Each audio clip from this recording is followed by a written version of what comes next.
Everyone, I'm a Florida homeowner and I'm doing a bathroom remodel where I'm going to be moving my main toilet drain about 18 inches over to the side and installing a new shower drain, converting from a tub to a shower.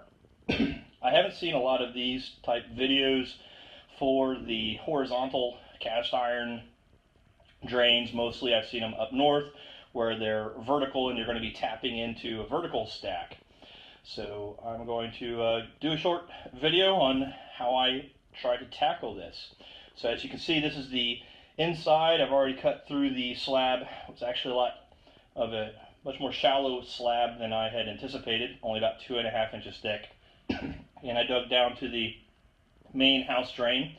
I have gone ahead and cut off the old cast iron toilet flange, and I'm going to do a couple more cuts with the soil chain cutter or soil pipe cutter. However, for the pipe going into the rest of the house, I'm going to use a cutoff wheel so that I can get it as close to the connection as possible. I'll go ahead and step outside and look what I'm doing outside. So outside the house, you can see I've already uncovered the cast iron drain all the way up to the septic, and I've opened up the septic tank. I'm going to go ahead and replace all of the cast iron outside, replace it with 4-inch PVC, and put in a new clean out outside. Until I started unburying this, I didn't even know I had a clean out outside. It was under the dirt. So let's go ahead and get to some more cutting. I did rent this soil pipe cutter, is what they called it, from a local rental store. Pretty heavy duty. It worked great. You can see that the first cut that I made was very clean. It was extremely quick. I'm going to cut it again over here on this side, and then use my cutoff saw so I can get it as close to the connection as possible. So from here you can see how I have this attached. Wrap the chain around the ratchet and get it tight, and then start the ratcheting action. It's a little bit of a tight spot on this side, so a little bit more difficult to get this one cut. So it took me a little bit of time. I had to do a little bit of extra digging in order to get my angle grinder down underneath there, but was able to cut the pipe. I believe it's a pretty good, nice, clean, straight cut. I'm gonna have to probably clean it up just a hair bit, but looks like it'll be a good place to tap in a new Y. So I will add that I used a wire brush to clean up this side as much as possible in order to have a really decent fit and seal. So easy a caveman can do it, or in this case, a 6-year-old. My son is demonstrating how to use the ratcheting chain cutter. Oh, come on, put your weight into it. Oh, you did it! You broke it! You cut it! Great job! High five! Good job. All right, my son Bradley demonstrating again how to use the ratcheting cutter to cut this 4-inch septic line. Bradley is 6. Oh, he's hit the hard part, but this cutter is really easy to use. And as soon as you hear the snap, you know it's done. Well, actually, step this way. I don't want you falling into the tank. Okay, lift it up. Hindsight says I should have positioned this the other way. Okay, this cut might be a little bit tough because I have him repositioned so he doesn't fall into the tank. I'll be back. Okay, after taking some additional safety precautions and positioning the handle in the other direction, we are going back to demonstrating just how easy it is to cut this It is not pipe. easy. Oh, it's not easy? Yeah, get your weight behind it. Oh, that was probably too high for this one. Oh! There you go. Now on it. Now don't lift it up that high. Don't, no. Now down, down. There you go. Lift it up only that high next time. This high? Yeah. Now get on it. Get your weight on it. There you go. There, down more. Okay, go ahead. Lift it up. Oh. Stop. Now down.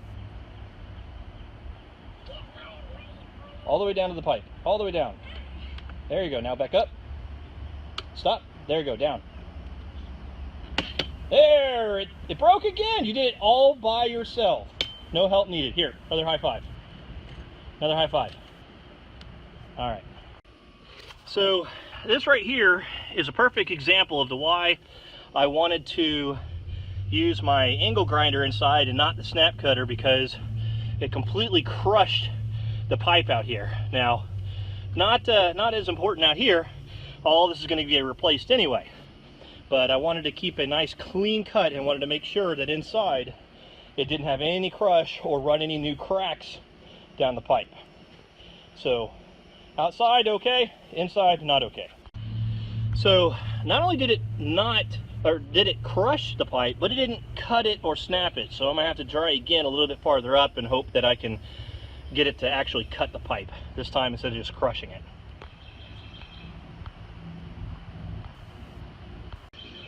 Well, it does not appear that I'm going to be able to get out of this one easy, because it just keeps crushing and won't actually cut the cast iron. So I'm going to have to come out here with my sledgehammer and or angle grinder and finish the cut myself.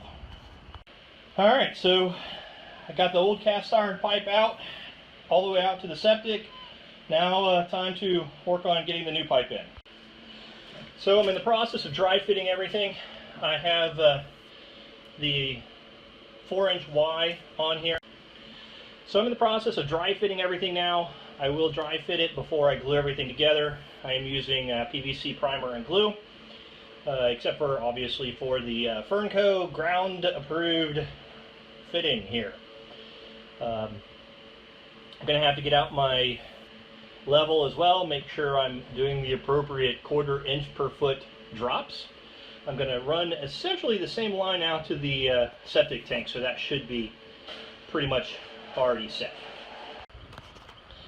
So, got the outside dry fitted. Yes, I know it's way too long over here. Very easy to cut off the necessary area, but I'd rather start off with too long than go with too short. And I know that when I glue everything up together, I'm going to lose some length. So I'll be able to very easily cut that off when time comes. So, as a quick update, I've got a lot of the rough end done. I'm starting on gluing things together. Still need to glue the joints for going to the outside. That is not done. I also have not glued the 245s together because I want to be able to set the correct angles. Right now I'm just trying to make sure that I have the 1/4 inch drop set appropriately, and I needed to go do some math and take some measurements to make sure I get that set correct. Alright, so the piping going from the inside redo all the way out here to the septic is done. I think I have a good spacing here into the chute, and my dog is telling me congratulations to getting it all glued up. So I just turned on water in the spare bedroom that passes through here, doing a leak test. I'm going to step outside and see if I can confirm it's at least getting out into the septic, and then I'll come in here and check again, see if there are any leaks. Well, that's a good sign. Nice, good flow of water here. So, open up the lid to the septic tank. Great smell, by the way. But looks like it's going good. I see the flow going right where it should, so I'm happy. So, just down in the hole, have done a couple of checks, have not seen any leaks whatsoever, not even a single drip. So, I'm going to call this one a success, and woohoo, we can use our toilets again. Well, the project is now at a stopping point, ready potentially for inspector and or fill concrete then inspector, or fill inspector then concrete, however they want to do it. So there's my stick I'm using for helping make sure I have the 1/4 inch drop. Need to have 1/2 inch for every 2 feet, and that is just over 1/2 inch, and my level is exactly 2 feet long, so I was able to use the combination of those two to make sure that I had the appropriate drop. Again, I already tested the flow, so I know the main pipe is good. Now it's time to sit back and relax. Oh, I did get the toilet flange on. Not perfect. It is about 16 inches from the outside wall. It has to be at least 15.5, so that's good. But it's about 13.5 or so from the back wall. It needs to be at least 12.5, so I might have a little bit of a gap behind the toilet, but you know, at least it won't be too short. I'm happy regardless.